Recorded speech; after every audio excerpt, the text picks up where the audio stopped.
I'll be happy enough for both of us, said my sister, who stole John from me. She sent me an invitation to her wedding with John, trying to show off, but Mom and I will go, I said. We'll show her a real spectacle. Normally, my parents are kind and rarely angry, but it seems they've had enough of my sister's wrongdoing. Attending the wedding with a fearsome smile, the ceremony turned into a nightmare, not a celebration. My name is Hannah Turner. I'm 24 years old. I work as an illustrator. I'm newly married, not even a year into marriage, and my relationship with my husband John is strong. We met through a friend and didn't take long to start dating, and he proposed at a restaurant with a beautiful night view. Our wedding was blessed by family and friends, a ceremony filled with smiles. One day, as I was about to send John off to work, I noticed he left his smartphone in the living room and brought it to him. John, you forgot your phone, I said, handing it over. He took it, slightly panicked. Thanks. That really helps. See you later. As he rushed out, I felt something was off about his haste. That was the beginning. After that, John started to carry his smartphone with him at all times, even at home. Suspicious, but I couldn't believe John would cheat, right? We've been getting along well without any major issues, so I reassured myself that everything would be fine. However, my trust was soon shattered. After finishing hanging the laundry, I returned to the living room and noticed a notification on my phone. It was an email from an unknown account. Hey, long time no see? How have you been? It seemed like someone I knew, but I've heard of scams pretending to be acquaintances. So I decided to ignore it. If it was important, they'd call, I thought. Hey, don't ignore me. I can see you've read it. Ignoring your sister, that's just like you, always so mean. The moment I closed my phone, it rang, and the message was from the same unknown account, calling me sister. Indeed, I have a sister named Sally, but she's a troublemaker in many ways. Such as financial issues. Sally often borrowed money from friends for various reasons and then cut off contact without repaying them, leading to my parents and me frequently facing the backlash. However, because she was their daughter, my parents ended up repaying her debts. Next, there were complaint issues. Sally would immediately lodge complaints over the smallest inconveniences. Her manner of complaining was terrible. She would hurl abuse and even force those who came to apologize to kneel, making her an extremely problematic customer. Then, there were issues with men. Sally loves men, particularly those who were taken. She didn't care if it was a friend or a family member. If she set her sights on a man, she'd pursue him. Indeed, this caused friction with friends, and the fallout often landed on my and my parents' doorstep. It's because of her behavior that I wanted nothing to do with Sally, and we had been out of touch since she left home. But there was the word sister in the smartphone message. If it was really her, I had a bad feeling and hesitated to reply, deciding to leave it be. Whether it was Sally or some imposter claiming to be my sister, I wanted no part of it.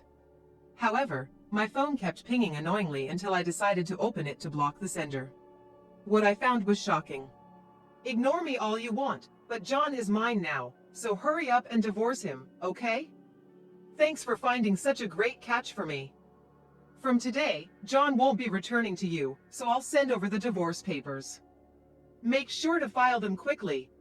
Accompanied by a photo of John and Sally together, I didn't need confirmation to know it was true. My hands trembled as I sat down, overwhelmed by shock to the point of feeling faint. My hands trembled as I sat down, overwhelmed by shock to the point of feeling faint. Following Sally's words, John never returned home, and all I received was the filled-out divorce papers. Attempts to contact John were met with complete silence. Suddenly stripped of my happiness, I was overwhelmed with sadness, anger, and became emotionally unstable. Why, John? I spent days in tears. After a few days of calming down, I decided to contact Sally. What's your intention? Let me talk to John. You've been ignoring me all this time, and now you contact me without even a hello or apology. What's your intention? Excuse me? You're the one who should be apologizing. Just send John back here for now. No way. He doesn't want to come back.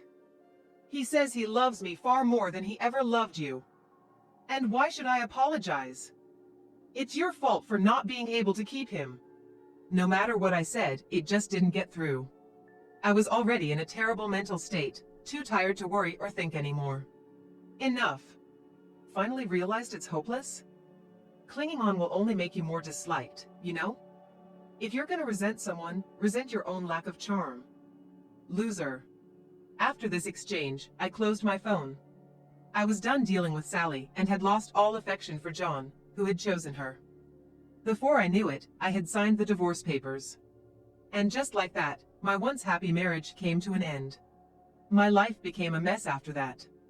Perhaps due to the severe mental damage, I struggled to eat, feeling more exhausted than usual. I looked so haggard that my coworkers were worried, and though I tried to assure them with a smile, it seemed my body and mind were reaching their limits. Eventually, I collapsed at work. Waking up in the emergency room, I found my parents and a close coworker by my side. Hannah. Can you recognize me? Hannah.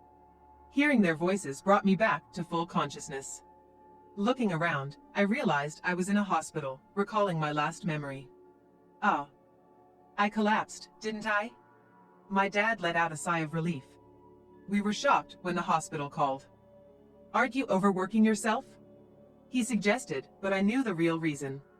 It was the stress from John and Sally. Maybe. I muttered, and my mom quickly pressed the nurse call button to summon a doctor. After being examined, they decided to keep me in the hospital for observation. Are you eating properly? Getting enough rest? My dad bombarded me with questions, worried. While I assured him I was okay, my mom asked him to buy some drinks and anything I might be able to eat. He agreed and left the room. Hey, Hannah, something's up, isn't it? I thought so too. You've looked worn out lately, and this has never happened before. Women are said to have keen intuition, and it seemed to be true. I sighed and told them both about everything that had happened. I found myself crying in the middle of explaining, realizing I had reached my limit without even knowing it. I thought I was okay with it all, but turns out I really don't understand myself. As I forced a laugh, my mom squeezed my hand tightly. I had no idea all this was happening. Why didn't you tell us sooner? It's the first I've heard about the divorce. Sorry to say this in front of you, Mom, but is Sally out of her mind? I can't believe it. Both of them showed their anger towards Sally, and I could feel they were genuinely worried about me. I didn't want to worry anyone, nor did I want to make a big deal out of it. I thought it was something I could overcome on my own. I didn't want to trouble or worry anyone around me. I felt embarrassed about the situation, and part of me believed what Sally had said might be true. Maybe it's my lack of appeal that caused all this. That's nonsense. What are you talking about? Anyone can see that Sally and your ex are the unbelievable ones. Natalie is right. You did nothing wrong. To think you were suffering all alone. I'm so sorry. Both looked like they were about to cry. I regretted not relying on those around me more. My mom suggested I come back home for a while, considering my mental and physical state. And after the doctor also recommended rest, Natalie took care of the paperwork at work with my medical certificate. When my dad returned with drinks and heard about me resting at home, he immediately said I should come back. Later, Natalie managed to explain everything to my work, and HR told me, "You've got plenty of paid time off saved up, so take your time off to rest." After thanking Natalie, she told me she'd do whatever she could and that I should lean on her anytime. Over the next few days, I stayed at my parents' house. Natalie occasionally visited, and I could tell my mind and body were gradually recovering. I realized that bottling things up really isn't good. Today, Natalie visited again, and as we were enjoying cake prepared by my mom, my phone rang. Curious, I opened it and my heart raced. Hey there. How are you doing? Thought you might be wondering about us, so I decided to reach out. It was Sally, who I hadn't spoken to since the fallout. I regretted letting my guard down and checking my phone. Natalie noticed the change in my expression. What's wrong? Are you okay? Yeah. I'm fine. I replied, but it was clear something was off. Natalie asked if she could see my phone. I didn't want to worry her, but I had just realized that bottling things up wasn't good, so I nodded and handed her my phone. Natalie looked puzzled as she read the message. What's this? Is she picking a fight? This is Sally, right? I nodded in response, and Natalie closed the phone. Just ignore it. Actually, let's block her. No point in dealing with someone like this, she suggested, and I agreed, opening my phone to block Sally. Just then, another message from Sally came in. We've been living together smoothly since then. And guess what? I got pregnant. You might be thinking, already? But nope, John and I started our relationship 6 months ago. The word pregnant made time stop for me. We had been trying to conceive during our marriage. It would be great if we could be blessed with our baby soon, we used to say, making this message cut me deep. Tears started flowing, and Natalie, seeing me cry, took the phone from my hand. And after reading the message, she yelled, "What?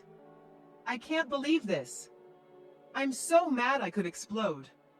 We should sue them." Suing was something I had considered when I first received the message. But now, I didn't have the energy or will to pursue it. I just don't want to deal with this anymore. I muttered, and Natalie calmed down. Sorry. I got too emotional. You're right.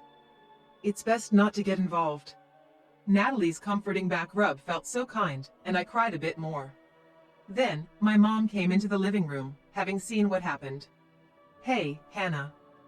Actually, I haven't told your dad about this yet. I understood what that meant. Knowing this would infuriate my dad. But I think it's time we told him. My mom's solemn words struck me deeply. I took a moment to think. I also believe it's time to talk about it. This is just too much, I concluded. Natalie's words convinced me too, so I decided to let my mom talk to him. My mom said she would talk about it, so I decided to leave it to her. After Natalie went home and it got dark, my dad returned from work. Wow. Smells good in here today too. What's for dinner? Dad, welcome home. I'm back. According to Mom, Dad has been in a better mood since I came back home. Dad's usually not one to be in a bad mood, but he seems happy every day, and Mom told me how glad she was that I came back. Those words made me genuinely happy, grateful to have a place where I feel at peace. However, today Mom had a serious look on her face as she started a conversation with Dad. Welcome home, Dad. I'd usually love to chat about the usual fun stuff, but there's something important we need to discuss. Seeing Mom's expression, Dad seemed to understand and turned serious too. Then looking at me, he said, "It's about you, isn't it? Let's hear it." Dad's face was kind, and just looking at him almost made me cry. After explaining everything to Dad, his expression was calm but carried an air of anger, almost frightening. I see. Hannah, for now, don't block her yet. Huh? You don't have to read the messages. But wait on blocking her, Dad advised, and I nodded. Understanding he must have his reasons. Mom tends to accept Dad's opinions in situations like this. For now, Hannah, don't block Sally, and if she contacts you, just don't read it. It might be good to let Natalie know too. Understood. Thanks for telling us. Hannah, you're okay. You've got your dad and Mom here for you. And Natalie too. Dad and Mom's kind words and smiles made me so happy I ended up crying with relief. Seeing this, both my parents laughed. My heart felt incredibly warm. That night, I told Natalie, and she said, "It's great you have such supportive parents. And you've got me too." I looked up at the night sky, truly feeling it. After further discussions, I decided to move back home. Moving meant returning to my parents' house. Since the office is within commuting distance from their home, Natalie suggested it might be better for my mental health than staying in a house filled with bad memories. The rental contract was in my name, so I took care of the cancellation and sent John's belongings to his parents' house. On the day of the move, I also took care of the mail forwarding at the post office and successfully completed the move. I said goodbye to the landlord with a smile, able to leave on good terms. So, I started living at my parents' house again and successfully returned to work. My colleagues were very worried, but I could now answer them with a genuine smile, saying I'm okay. My boss also told me not to overdo it, making me realize once again what a great workplace I have. A few months later, I'm home. As I got home, my mom greeted me with a serious face. Welcome back, Hannah. There's something we need to talk about. Come to the living room as soon as you've changed. Oh, okay. Understood. I predicted something was up from my mom's serious expression. I changed into my casual clothes and went to the living room, where my parents were sitting with a puzzled look over a letter. I hesitantly took a seat in front of them and saw the letter placed before me. An invitation. I muttered, and Dad said, yes. It appeared to be a wedding invitation, but what could be the problem with it? Can I see it? Yes, you can. I took the invitation in my hand. The sender was, unbelievably, Sally and John. What? My voice escaped me in shock. You filed a forwarding address because you moved, right? This was sent to your house. That's right. No wonder both their faces looked grim. However, surprisingly, I felt calm. If this had happened before, I would have definitely been shocked, but now, I just felt disdained. Are you okay? My mom asked, concerned. Dad was also looking at me. Somehow, I'm much better than I thought I'd be. Seeing this, I can only feel disdain. Though, I do wonder how far they want to demean me. Right. Even if she's my daughter, this is beyond what I can tolerate. I'm glad Hannah isn't as shocked as we feared. But still, this is going too far. I could see flames behind my parents. I'm grateful for my dad and mom, who are angry for my sake. It's addressed to me. I don't have to go, right? I asked, and my parents looked me straight in the eye. Mom and I will go. What? We'll show them what hell looks like. What? Seeing my usually gentle parents this angry was a first for me, and it made me uneasy. But this is addressed to me. Well, we are the parents of the bride. It would be rude not to attend, right? Exactly. Our daughter's wedding, looking forward to it, Mom. Yes, really. My parents exchanged smiles. I could only give a wry smile. When I told Natalie about it, she didn't seem surprised at all. Aren't your parents right? If you're related to the bride and groom, you have to attend. But wow, a wedding, huh? I could tell she was smirking, even over the phone. Everyone around me is strong, but they're also scary when angered. On the day of the wedding. Are you really going? Are you sure? Watching my parents prepare to attend the wedding, I asked anxiously. Why worry? There's nothing to be concerned about, my mom said with a smile, but her eyes weren't smiling, which made me nervous. Dad had a similar reaction, dismissing my worries as they continued their preparations. I hope it's okay. Ignoring my concerns, the sound of a car arriving could be heard. I went to check if they had called a taxi, only to find a familiar car parked outside. And who should get out but Natalie? Natalie! What are you doing here? I blurted out as I opened the door, seeing her dressed in a party dress, looking glamorous. Good morning. Are your dad and mom ready? No, answer my question. What? I'm attending the wedding too. What? I was shocked by Natalie's statement when my parents came out of the house. When I asked them what was going on, it turned out that one of John's relatives is a friend of Natalie's, and after learning about the situation, she was invited to attend as his relative's girlfriend. My parents didn't object, instead, they seemed enthusiastic about going together. As I wondered what they were thinking, Natalie said, I can't just stay quiet after what happened to Hannah. You understand, right? Though I was anxious, I agreed. Then my parents and Natalie left for the venue in the same car. I felt maybe I should go too, but Natalie seemed to read my mind and said, if you want to see, I can show you through a video call. I decided to stay home and rely on them. Curiosity got the better of me, so I contacted Natalie for a video call. Upon arriving at the venue, my parents and Natalie went to the reception.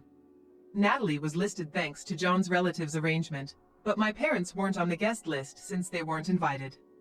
The receptionist went to confirm their names, and then Sally appeared. Sally was surprised to see my parents and couldn't hide her confusion. Why are you here? Why? We're the parents, it's natural for us to come. There was some mistake, and we didn't receive an invitation, my parents said, which made Sally force a smile. The invitation was meant for Hannah. Yes, we were surprised when Hannah told us.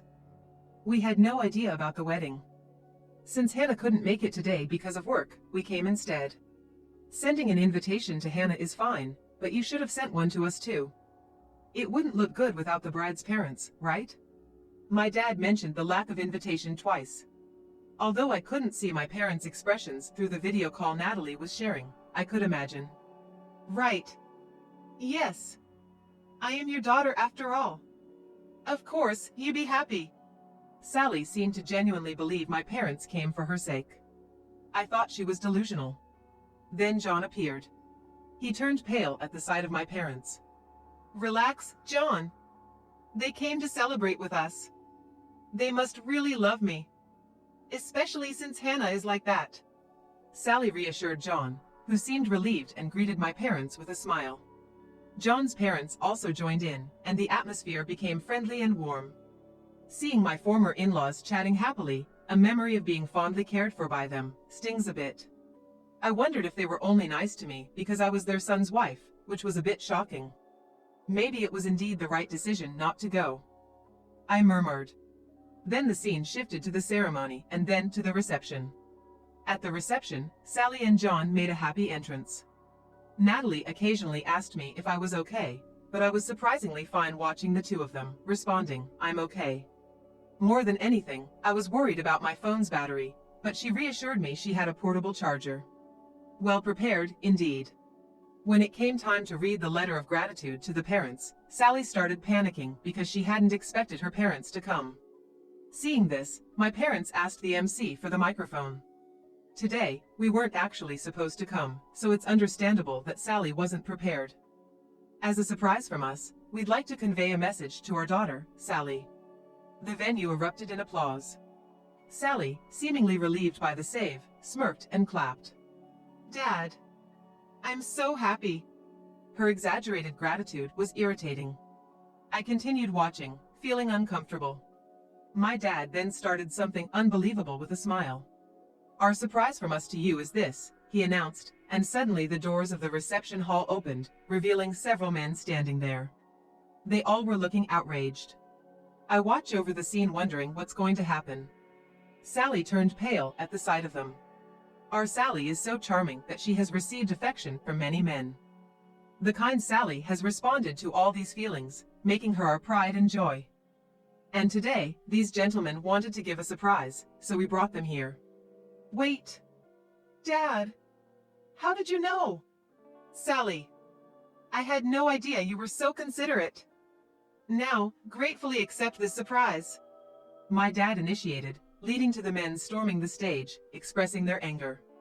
Sally tried to escape, but was confronted with accusations like, "What do you mean you're marrying someone else? How much do you think I've spent on you? And pay back the money you borrowed." Sally turned pale and was nearly in tears. Watching this, Natalie coolly commented, "Wow," while I was stunned. John, confronting Sally with a "what's going on," found her too shocked and flustered to respond. Then my mom took the microphone and began to speak. Actually, there's one more surprise. As my husband mentioned earlier, our daughter Sally is very charming, so much so that she's also popular among women. As Mom said this, several women in attendance stood up. We've invited those who expressed a desire to meet Sally. Following my mom's words, the women approached Sally. How dare you steal my man and then try to be happy yourself? Pay me the alimony for cheating with my husband. You cut off contact as soon as I lent you money. Pay me back. The situation turned into chaos. The reception hall went from buzzing to downright hellish. I imagined the other guests must be shocked, but they seemed more disgusted than anything. Seeing my parents smiling through this chaos was frightening. And I realized this is the kind of reputation my sister had. In the midst of this uproar, someone took the microphone. Sally, to have such an attractive person as our son's bride is truly heartwarming. To my surprise, it was my former mother-in-law making an unexpected statement. As I wondered what she was talking about, she continued. It might not compare to the wonderful surprise prepared by Sally's parents, but we also have a surprise for you. John looked shocked by his mother's words. What are you talking about, Mom? Can't you see what's happening? Ignoring John's attempt to calm the situation, my former father-in-law took the microphone. First, we'd like to thank Mr. and Mrs. Sally's parents for such an appropriate surprise. Actually, I run a business, and we've decided to remove John from his successor position. This is our surprise for you. What? What? Sally and John were astonished. I had heard during their marriage about John being groomed as a successor. His dad's announcement was shocking. What are you saying, Dad? You've made your own choices, cheated by your own will, divorced by your own will, and remarried by your own will. Someone who can make such commendable decisions should start your own business rather than take over mine. Don't decide on your own. You said I was the successor. John's eyes widened in panic. No. We are serious. You're already splendidly independent. Use that judgment to live your life from now on. Together with the wonderful Sally. Exactly. Having a son who can make such self-centered decisions, I couldn't be prouder. My jaw dropped. My former in-laws seemed to be laughing like my parents, but their eyes weren't smiling. They seemed pretty angry. Natalie was chuckling upon hearing this. Serves them right. I can barely hold back my laughter. I'm just speechless, I said, and Natalie filled me in on what had happened while I was away. My former in-laws had come to apologize. They really thought of me as their own daughter. And my parents and they had planned this surprise revenge together. Natalie had been in touch with my parents and had also heard the story from John's relatives, so she knew everything. Hearing this made me tear up, realizing I had so many people on my side. You're not alone. So many people care about you, Hannah. How could we stay silent when someone important to us is hurt? Yeah. I cried and couldn't speak properly, just nodded. Thank you. When I finally managed to say thank you, I saw my parents and former in-laws smiling kindly at me through the screen. The chaos continued at the venue, with the staff trying to intervene in the disastrous situation. Then, a man stood up and walked towards the stage. He stood in front of John. Then John collapsed to his knees. Apparently after being told something by the man. The man returned to his seat. Hey, what did that man say? Can't really tell from this distance unless he uses a mic. Maybe I should go ask him directly, Natalie said, and moved towards the man with her phone. Excuse me. As Natalie approached, the man turned around. I was startled. Uncle. Yes, it was my dad's brother, my uncle. Natalie showed him the screen, and seeing me, my uncle was surprised and very happy. Hannah, are you doing all right? I heard about today from your dad. It must have been tough. Thanks for worrying about me. But I'm okay. By the way, what did you say to John just now? That. This hotel is run by me, so I told him I'll be claiming damages. The reception hall is a mess because of the bride and groom. Hearing my uncle's words, both Natalie and I understood. That's why John turned pale. After talking with my uncle for a bit, I felt encouraged again. Trying to see Sally through the camera proved difficult due to the crowd of people surrounding her. This wedding had become anything but a celebration. Looking around, many guests had started to leave. Among them were some of John's colleagues I recognized. But even that colleague left the venue with a puzzled expression. I thought to myself, well, that figures, feeling somewhat relieved. The wedding ended in disaster, with Sally and John looking pale and exhausted at the end. And now, the bride and groom will exit, the MC announced, but by then, almost all the attendees had left, and the only ones clapping were our parents, former in-laws, Natalie, and some of John's relatives. When my parents returned home, I went out to greet them, and surprisingly, Natalie and John's parents were with them. I was a bit shocked, but bowed to my former in-laws. I'm sorry for not being in touch. I regret that our marriage ended this way, despite your kindness. I had been feeling guilty for not apologizing to my former in-laws after the divorce, so I took this opportunity. My former in-laws, with tears in their eyes, placed their hands on my shoulders. We should be the ones apologizing, they said, but I insisted it was unnecessary and thanked them for their care during the marriage. After that, we all had tea and chatted happily, thanking each other for the wedding events, and parted on good terms. I felt like I finally had closure and felt refreshed. A few days later, my phone rang during work. It was a message from Sally. I had forgotten to block her, but upon checking, it was a barrage of complaints. Your fault our wedding was ruined. Take responsibility. You told our parents, didn't you? Jealous much. Don't project your unhappiness on me. Pathetic loser. I pondered for a moment, then asked Natalie, who was at the next desk. Can I still claim alimony for the affair? Easy. She's been sending enough evidence herself. Right. Feeling completely over it, I decided to hire a lawyer to claim alimony. I saved all the exchanges and images sent by Sally, and replied to her. Thanks for all the evidence of the affair. A lawyer will be in touch, so please stop contacting me directly. A lawyer? What are you thinking? Stop it. Sally started deleting the messages and images she had sent. After telling Sally that all evidence was saved, she visibly panicked and started apologizing. Sorry. It was all lies. I'll give John back since he's no longer going to be the CEO, and I won't say anything terrible anymore. Please, spare me the alimony. I already have debts as it is. That's none of my concern. I don't want John, and well, do whatever you like. Actually, it might have been good that you took him. I don't need a man who cheats, and in the end, you protected me. Thanks, sis. I sent that and cut off contact. After blocking Sally, she tried to reach out from different accounts, but I blocked those too. I consulted with the lawyer I was referred to and submitted the evidence. They were quick to act on it. Next, I started receiving messages from John. Perhaps things weren't going well with Sally. He sent me creepy messages like a Romeo, which I ignored and also blocked. My parents handled it when he tried to contact the house, wanting to talk to me. Apparently frightened by my parents, he hasn't contacted me since. Later, the lawyer informed me that John and Sally had agreed to pay the alimony. They tried to fight it with Sally's usual complaint tactics, but that doesn't work on a lawyer. Realizing they had no chance, they accepted defeat dejectedly. John, initially resistant, turned pale and gave in after learning Sally had sent me plenty of evidence. Despite the bitter feelings from being tormented by such childish individuals, I'm now only grateful for the many people who protected me. Sally and John eventually divorced. Sally, having no one to rely on, contacted our house once, but my parents made an estrangement declaration. It said that she hung up the phone while crying. John, rumored about the wedding at work, found it uncomfortable and resigned. Unable to return home, he's now surviving on part-time jobs. As for me, I received a promotion at work due to high performance.